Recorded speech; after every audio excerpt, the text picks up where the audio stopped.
Antonio, de 44 años, vivía en el barrio 4 de Pirayú. Trabajaba como sereno en la cerámica del pueblo. Por aquel tiempo, las calles eran oscuras y sin luces. Para llegar a su trabajo, debía cruzar el centro de la ciudad y tomar camino a Cerro León. La cerámica se encontraba cerca del cementerio. Antonio ingresaba a las 18 y salía a las 6 a.m. del día siguiente.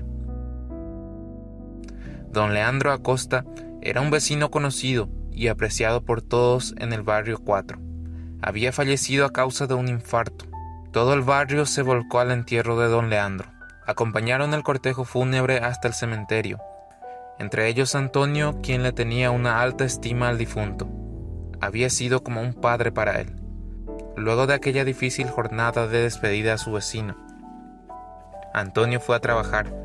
Era un viernes, el cielo estaba despejado. Las calles arenosas y oscuras se iluminaban por el brillo de la luna que asomaba aquella noche de invierno.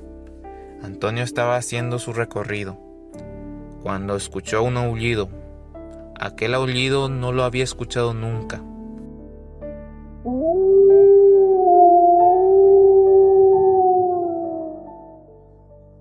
Se le erizó la piel.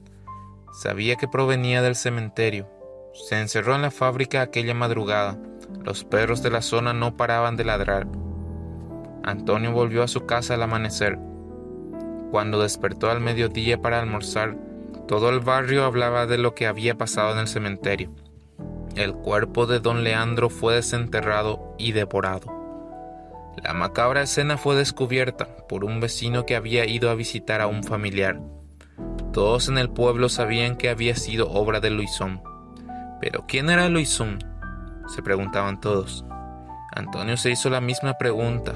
En la comisaría no sabían qué hacer con la denuncia. El martes siguiente, de nuevo Luisón volvió a devorar varios cuerpos en el cementerio. Esta vez dejó esparcidos restos humanos por todos lados. La gente ya no iba de visita al cementerio. Apenas oscurecía, el pueblo se encerraba. Antonio se dio cuenta que en el barrio había un nuevo vecino. Tenía un almacén y era un hombre de poco hablar. Su nombre era Emilio. Antes de su llegada todo transcurría normalmente, hasta que con Emilio llegaron los ataques de Luisón al pueblo. Antonio fue hasta su almacén, ubicado a cuadras de la estación de tren. Cuando ingresó, se podía oler algo fétido en el ambiente. Emilio, con los ojos ojerosos, apenas lo saludó. Antonio intentó mantener conversación con él, pero aquel hombre misterioso solo respondía con evasivas. Lo único que atinó a decirle fue que era un oriundo de Asunción. Decidido a saber quién era, Antonio recurrió a la comisaría. 2 oficiales se presentaron ante Emilio en su almacén. Le requirieron su cédula, en el que indicaba que había nacido en Lomaputá, distrito de Trinidad. Su apellido era Ojeda. Antonio sabía que debía llegar hasta Asunción para saber si Emilio realmente era Luisón. Un sábado viajó hasta Lomaputá y no le fue difícil encontrar información sobre Emilio. Cuando preguntó si lo conocían, le dijeron que aquel hombre era Luisón, que 2 años atrás había causado terror en el barrio. Aquel hombre era don Emilio, el hombre que asesinó a José cuando lo descubrió. Después se dispuso a abandonar el barrio, pero antes fue a la casa de doña Carmen, la chismosa del barrio. Era ella quien había dicho que él era Luisón. Al entrar a la casa, la agarró del cuello y la estranguló. Luego huyó y deambuló por varias ciudades hasta que decidió asentarse en Pirayú. Con todo lo que averiguó Antonio, volvió al barrio decidido a acabar con don Emilio, antes de que siga sembrando terror y muerte en la ciudad. Al llegar, Antonio convocó a los vecinos. Fueron hasta la parroquia a bendecir balas y crucifijos y se apretaron a buscar a don Emilio. Cuando llegaron hasta su almacén, este ya no estaba. Había huido hacia el cementerio.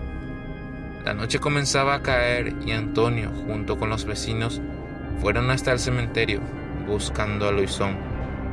Al llegar se separaron, lo buscaron por todo el cementerio, pero no lograban dar con él, hasta que la luna se asomó y el aullido de aquel engendro del mal se hizo escuchar.